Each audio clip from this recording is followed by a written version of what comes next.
Scott's Geography Notebook. Did you want to try saying it? Da, da, da. So we're going to be talking a little bit about phases of water. So first off, we need to talk about what the three phases are. And then we need to talk about changing phases.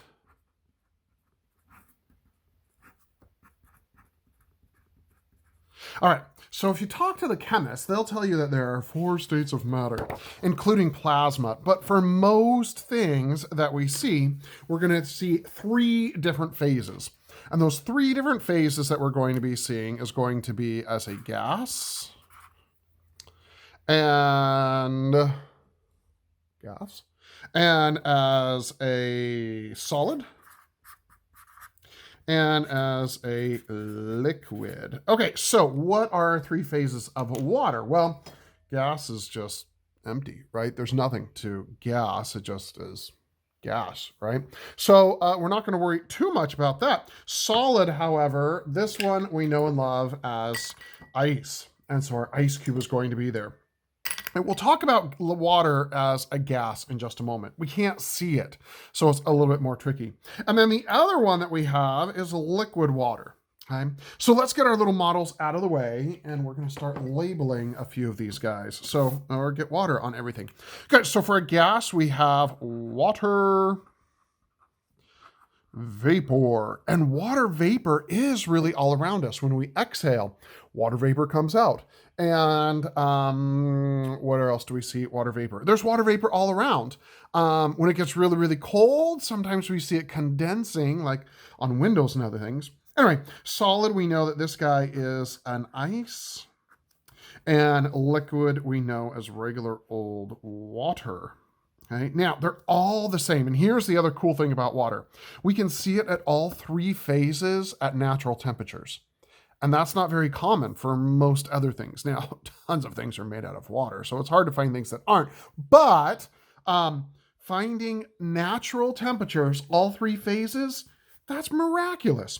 Okay, now let's talk about these phase changes. And I'm going to go with 2 different colors. One's going to be where we're adding energy to make us go through a process. Okay? And where that's going to be in red, where we're adding energy, because it's, well, red.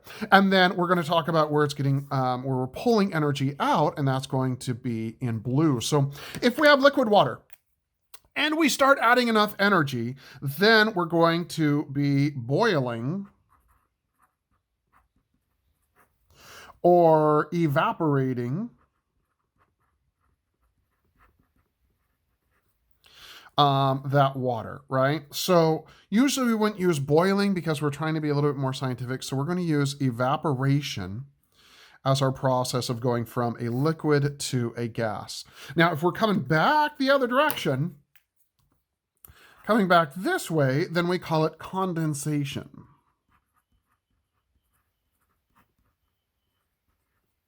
All right, if we have liquid water and we add enough heat, then we're going to cause it to evaporate through evaporation. If we have water vapor, maybe in the bathroom after your shower, but the mirror is really, really cold, and so all of that water starts to condense down onto the cold surface. It's pulled energy out. So this is a removing the energy from that water is going to be making it to come back down. And if we add energy here, then that's going to be causing that. Solid to liquid, ice to water, we see the same things going on.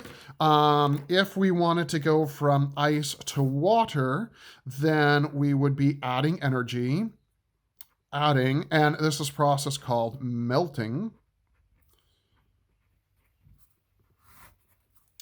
And if we pull the energy out of there, if we make water cold, in my freezer, for example, it's really cold. And so it's pulling energy out, and we call that freezing. So we have that phase change going back and forth. Now, this guy is a little bit different, and this one's a little bit harder to see. We see it some places. going from a gas to a solid or from a solid to a gas. Freezer burn is going to be going from a solid to a gas. Going from a gas to a solid, water vapor to ice. There is one place that really happens, which is kind of cool. It does,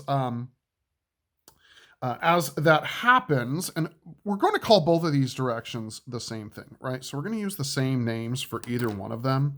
If you're going to a solid to a gas, or if you're going gas to a solid, if you're going ice straight out to water vapor to ice, we're going to call that process sublimation.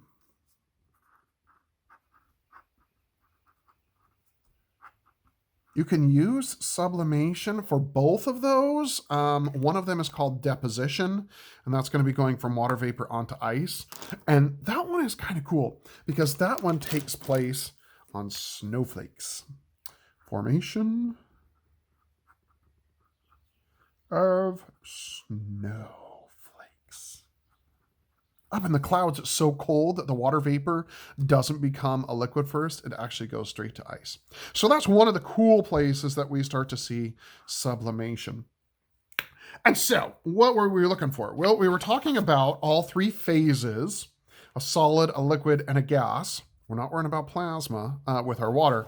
And then changing phases, going from water vapor, water, and ice, and all of those different processes.